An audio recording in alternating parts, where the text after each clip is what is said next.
Okay guys, so for torquing bolts, you're going to need a torque wrench, proper head, and I know this one's the right one simply because it fits on there. So Briggs & Stratton calls for the sump cover and all these bolts on the sump cover to be torqued to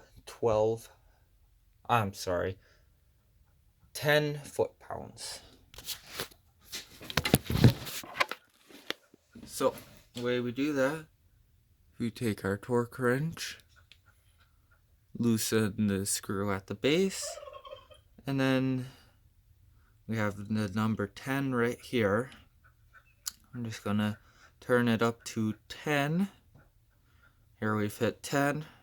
We're gonna go to number 1 and then number 2.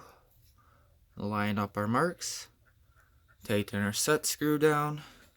We're gonna come down here to our engine. Now we always want to go in a cross pattern.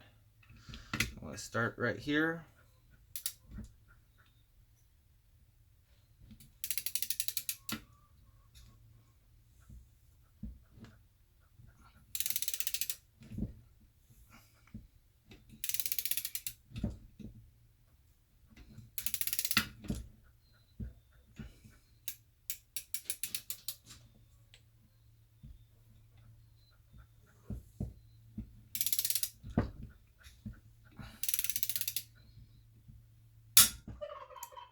And then it will go click like that when it's tight enough.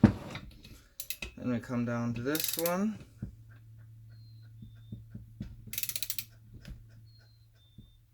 And then it will click out. So that's how you torque down the bolts.